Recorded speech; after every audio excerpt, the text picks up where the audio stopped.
Hi guys! Good morning to all of you. My name is Danica C. Guarda, taking up Bachelor of Secondary Education major in Mathematics. The topic that I will going to discuss to you today is all about the development of literature in the Philippines. What is Philippine literature? The word literature is derived from the Latin word litera, which means letter. Philippine literature is the body of works, both oral and written, that Filipinos, whether native, naturalized, or foreign-born, have created about the experience of people living in or relating the Philippine society. Philippine literature is a diverse and rich group of works that evolved side by side with the countryside. Literature in the early period in 1900 to 1930. English and American literature were introduced in Philippine schools by the Thomasite teachers who replaced the American soldier teachers. The works of Chaucer, Milton, Shakespeare, Emerson, Poe, Longfellow, Shelley, Joyce, Tennyson, and other famous writers became the models of the early Filipino writers. Drama and novel were hardly written because vernacular plays and the zarzuela became the popular theatrical arts among the Filipinos. The tone of plays, however, were more emotional than intellectual. Short stories dealt with romantic tales of legendary figures. The Dead Stars of Paz and Benitez was one of the most loved short stories at that time. George Bocobo, Amador Daguio, Pilar H. Lim, Jose Villa Panganiban, and Jose Garcia Villa had also written short stories. Some of these writings were even included in literature books for students. During the early period of literature in the Philippines, poetry consisted of sentimental lines while essay became a free form of composition that projected customs and traditions.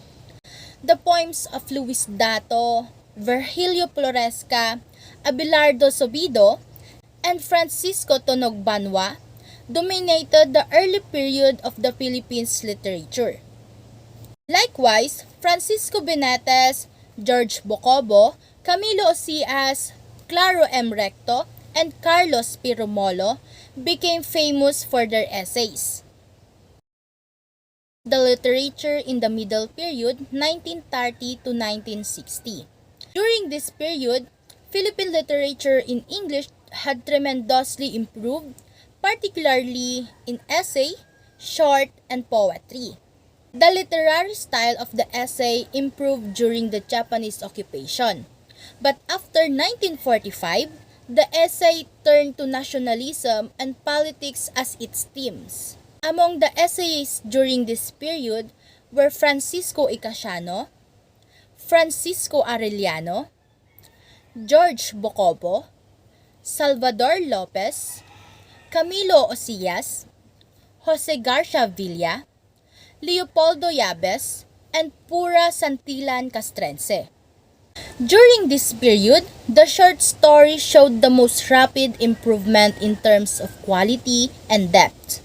Among the significant short story writers during this period were Nick Joaquin, Estrella Alfon, Kerima Pulutan, Edelberto Tiempo, and Loreto Parasol.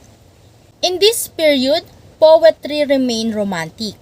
Among the well-known poets of the time were Trinidad Subido, Jose del Castillo, Amador Daguio, N.V.M. Gonzalez, Abelardo Subido, and Jose Garcia Villa, whose series of erotic poems, man songs, became controversial. The next slide shows the literature in the modern period, 1961 to present. The modern period, also referred to as the contemporary period, is characterized by a growing sense of nationalism and a deeper search for identity.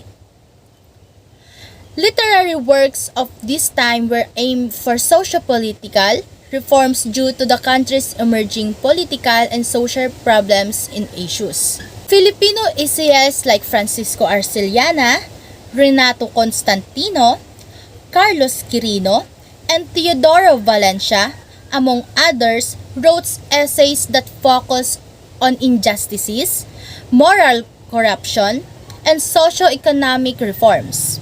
Short story writers like Greg Brillantes, Andres Cristobal Cruz, Hilda Cordero Fernando, and Kirima Pulutan Tovera depicted national concerns and urban life in their works.